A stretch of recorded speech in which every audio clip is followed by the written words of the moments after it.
everyone. This is Dee Marley with the History Bards podcast. I want to first off tell all of the listeners and viewers out there who watch us on the YouTube channel, thank you so much for being patient as I recuperated from being really bad sick.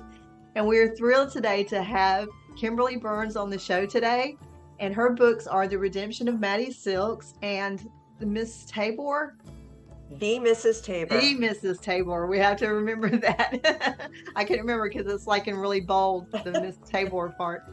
But we are thrilled to have you on the show today. And just for our listeners, kind of a little background on Kimberly. She lives or grew up in Colorado, where she bases a lot of her books about the Old West. And we're going to really talk about that today and about some of her research.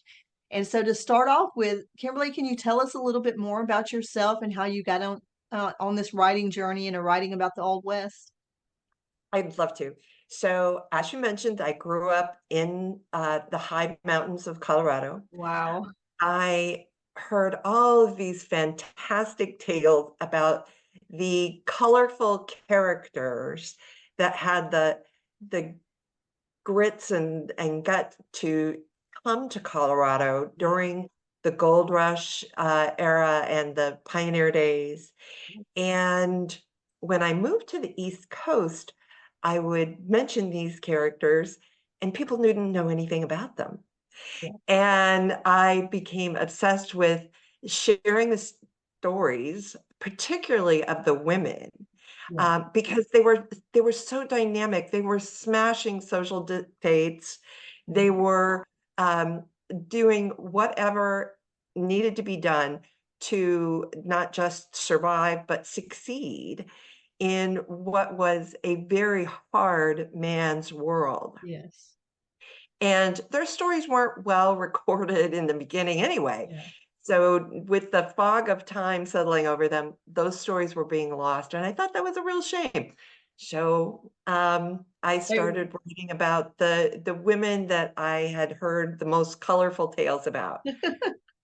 Well, that sounds great because, it's like they were a different breed of humans back then. The women, they were so resilient, and to be able to go from, you think about the Victorian era and going from that to like trekking out to the mountains on buckboards. It's just like, they had to have something in them, a strength in them that, is just, it needs to be told. It does. And the book that I'm currently writing is based on an old family story. Oh. And the phrase is, you don't want to be hard, you want to be tough. That phrase came down to me from my mother, my grandmother, my great-grandmother. I didn't really understand it until I got older, but hard things break. Yeah. Tough things survive. And these women I like that. Tough. So, yeah. I really like that. That's a wow, I've never thought about it like that, and that's really good. So you said that's been passed down through your family? Yeah, that's and that's going to be the theme for my third book. Hopefully that will be out in 2025. Oh, great. You'll definitely have to let us know more about that as it gets closer. And I hope that you're going to play a big part in that. Oh, great. Oh, yay. So please tell our listeners a little bit more about your first two books then. All right. My first book was called The Mrs. Tabor, and it's based on the true story of Baby Doe, who wanted to be the one and only Mrs. Tabor. She's kind of America's original gold digger. She went west with the gold rush to find her fortune the best way she knew how, and that was to marry a rich man. However, the man she picked out already had a wife, and that's when the trouble started. Oh, of course. But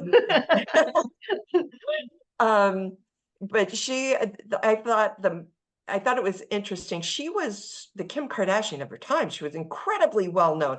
There were newspaper articles about her written from Denver to Washington, D.C. She was in the papers almost every day as a pretty scandalous woman. Wow. But the president of the United States, Grover Cleveland, thought she was the most beautiful woman he'd ever saw. And he attended her wedding at the Willard here in Washington, D.C. So there's so much to discuss about Baby Doe Tabor. But then my next book is also a shady lady.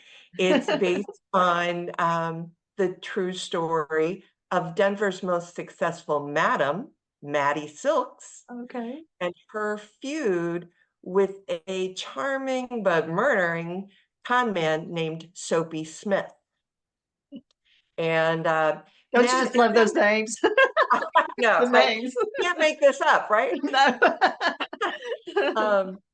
Maddie, if Maddie lived today, she would be the CEO of a Fortune 500 company. She had a brilliant business mind. But in the late 1800s, she couldn't have a bank account. She couldn't sign a contract. She needed a Exactly. husband. So she had a trophy husband that she used as they would for legal things, but she ran a incredibly successful high-end brothel in Denver for 40 years, Oh, wow. which is incredible. Yeah. Um, and she put in place all sorts of business processes that we would recognize today. We would call them something different, but essentially she had a training program, a benefits package. She marketed and advertised.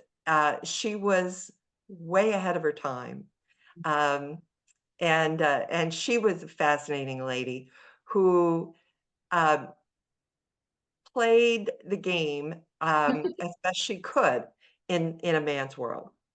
It makes you wonder if have you ever read East of Eden? Yes. Yeah, so it makes you wonder if he kind of like played off of his main characters, you know, off of her. That's really Yeah, interesting. yeah. I think I have talked to two different authors who said that Maddie Silks was their inspiration Mhm. for their characters, and because she was a dynamo. She was, Yeah. a little bitty lady, but boy, she held her own with both bankers and crime lords. She was an interesting lady. That's And really fascinating. this is a little trivia tidbit. Yes, we Uh, love that. so if you're ever in Denver, Mhm. the facade of the famous House of Mirrors brothel still exists. And it's Dirk Bentley's bar now. So you can Oh, down by the baseball stadium. So okay. Okay. So why is there a reason why it was called House of Mirrors, or is that in your book? so actually Maddie's best friend, another madam named Jenny Rogers, built House of Mirrors, and she took her inspiration from Versailles, Oh, which okay. she I had was never been wondering. to, but she heard about it, and she had it paneled in mirrors, and she had beautiful chandeliers all around the room, and it was said to be like walking into the heart of a diamond. Oh, Um, wow. all the reflections. And when Jenny got sick and died, Maddie bought House of Mirrors Okay. and moved her girls across the street to House of Mirrors. Maddie ran a first-rate establishment, very elegant, but House of Mirrors was like a palace. So Wow. And so this is where you said is like the bar now? yeah, it's the Wow. just the outside still Okay, exists. just the outside. I was fixing to Yeah, say, was there anything in the inside that still remains? you know what? You can see against one wall where the stairs were and a few things like that. But the buildings after Maddie passed in 1929 Mhm. sat empty for many years, and Okay. then and this is funny. the Japanese community bought it and turned it into a Buddhist temple for Okay. a while. From a brothel to a Buddhist temple. Buddhist temple. Yeah, I can't make the jump there, but there's a story there. Yeah. Um, and then again it sat empty for a while, and then it turned over many times trying to be something, Yeah. and now it's Dirk Bentley's bar. Okay. Well, he's got some history there about the bar that he can tell. Yeah. That's really fun. Well, now you'll have to go and get him to put your book in his bar somewhere. Oh, I'm dying to. I'm dying to. So, Dirk, if you're listening. Yes, yes. Hey. Definitely. So, can you tell us a little bit more about the research and your process about doing research for historical books? I can. The Mrs. Tabor was pretty easy for me to research. I grew Yeah. up in the area, and you can still visit Baby Doe's Matchless Mine in Leadville, the Tabor Opera House. There was tons of things written about her since she's passed, but then she was in the newspaper constantly. So that Yeah. was just researching, was kind of just a trip to the library Oh, and that's great. newspapers.com. And Yeah. um, but when you're researching Maddie Silks, a member of the underworld who didn't really want her name in print, Of course. it was a lot more challenging. Though there have been 100 books, magazine articles, newspaper essays written about Soapy Smith. Mhm. And a lot of it's very contradictory, and people want him to be remembered in one way, and the truth is a little shaded differently. Um, but so I had to take what little there was about Maddie Silks and then kind of fill in the holes. The Colorado History Museum, which is called History Colorado, they were delightful to work with, and there is a wonderful middle-aged woman there who knows more about shady ladies than anyone should. Oh, Um, wow. she's terrific. She was a wonderful source. And then the Denver Public Library also has a great number of old documents, not just newspapers, but journals and all sorts of stuff that they love to help you research through. However, I still had holes. Yeah. So did you know there are 3 museums of Old West prostitution? And I Oh, got to visit them all. They're in Cripple Creek, Colorado, Deadwood, South Dakota, and Skagway, Alaska. So I drug my husband to all of these museums of prostitution, and which was hilarious and fun. And then I also um, would try and use Google to figure out what could have happened. yeah. So I would ask Google things like home remedies for syphilis. And now I'm on a watch list as a giant I'm weirdo, sure. but But that's the that goes along with being a historical fiction author of all of these things that we look up, like about, what's the best poison to kill somebody, it's yeah. like I'm sure there's someone who thinks I'm running a brothel out of my suburban home. oh, that's so funny. That's so funny.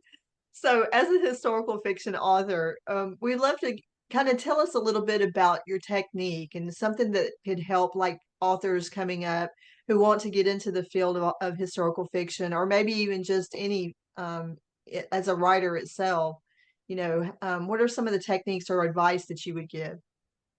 So everything starts with that little kernel that of an idea, Mhm. and just that unknown person or that story that just won't quite leave you.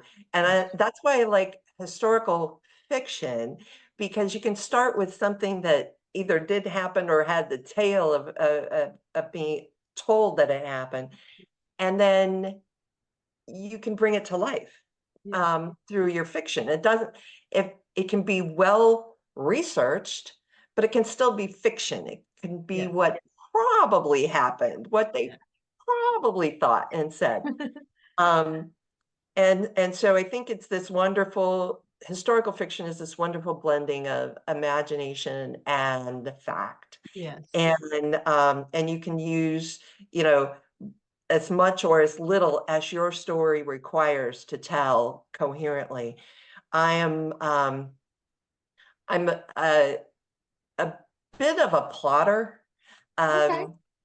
but I let the story like simmer in my subconscious, and then I start right with my outline, and I outline it and then let it think on it a while. And then I'll wake up. This morning I woke up with the best idea for tying a couple of scenes together. And so I go back to this very, broad, sketchy outline, and I write a scene that will go in, this center part, or tie it to a scene toward the end. And I just think that there's something in my subconscious, and I think everybody has it, that just let that work on the story. And it will then it will come pouring out of you. Yeah, I agree. I'm sort of like you as well. I have to I didn't used to be that way, but I've gotten more that way as I don't know, as I've gotten older or something. I get very I want to see it outlined like you were talking about, and then let the story develop from that, because sometimes you have to move things around, or you have to, or how things meld together and everything. So I like doing it that way as well. There's a lot of people out there who are pantsers and who just I God can't bless them. yeah, I don't really, I can't do that. I have to see it, this is how I want the direction to go, and let it blossom from there. So that's really, really good advice, though. Excuse me, for anyone who's wanting to maybe go in that direction. But for those who want to try the pantser way, yeah, y'all go for it. You go. Yeah. So can you tell us a little bit about what's coming up? I know you were talking about that you're working on your third book, and that's probably going to be out when? I think about 18 months from now, hopefully. Okay. Because it's still just a patchy outline with yellow sticky notes all over my room here. Can you give us a little kind of preview about what it's about? Oh, I'd love to. Okay. So again, I have a soft spot in my heart for strong women of the West. And this is inspired by an old family tale of my great grandmother, Sarah. She grew up in a pretty wild family. They raised horses and brewed whiskey, and they were kind of wild. But she married Sheriff Jacob Betts, and he was, a pretty straight arrow. He came from Pennsylvania Dutch heritage. Oh, okay. And he was, law and order and honor and duty. And so there's a little tension there that makes their marriage work. However, when their oldest son, Willie, was shot in a drunken accident, the sheriff has to ride out to arrest the murderers. Oh, wow. And he's riding out, as both as a father, but also the sheriff, and his sense of duty to law and order. And the Parkers, that whole clan had less sense of honor and duty, and they want to ride out and the posse with him for revenge. And so that's the basis of the story. And Okay. my working title is The Retribution of Sarah Parker. Okay.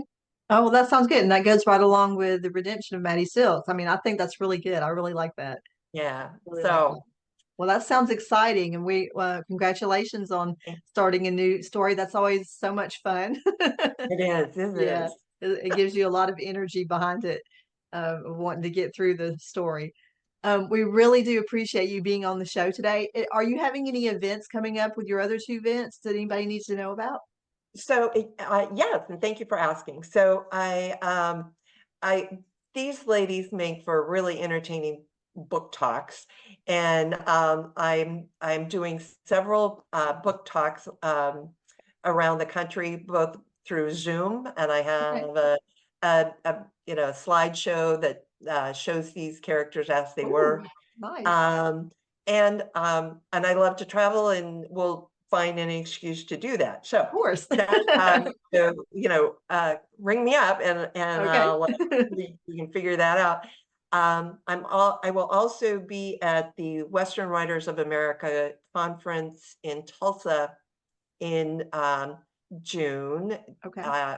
Maddie Silks was a finalist Oh, for the congratulations. Star Award, so I'll be going to do that, and that's pretty exciting. I Yeah. also wanted to mention to your audience that Maddie Silks will be coming out on audiobook on June 1st. So if you That's have an great. audio fan, watch for that. The woman who is my narrator is named Liz Lahore. Oh my gosh, she's fantastic. I'm so excited That's about this. great. It's always great whenever you can find the perfect narrator to bring your Perfect. characters alive. I remember when that first happened with me, and when I discovered the narrator for my first book, and it just was like, wow, to hear their voices come to life is really a Yeah, thrill. yeah. It's Well, so congratulations on all of that, and be sure and send us the links to some of those events, or maybe we can direct people to your website, which is, can you tell our listeners? KimberlyBurnsAuthor.com. Okay. And also our listeners out there, please be sure and go to her website and check out any events that's maybe coming up that maybe you're close by and you want to go meet her, or you want to get a signed book. And we'll be sure and put those links on the website about the events that are coming up and about your audiobook.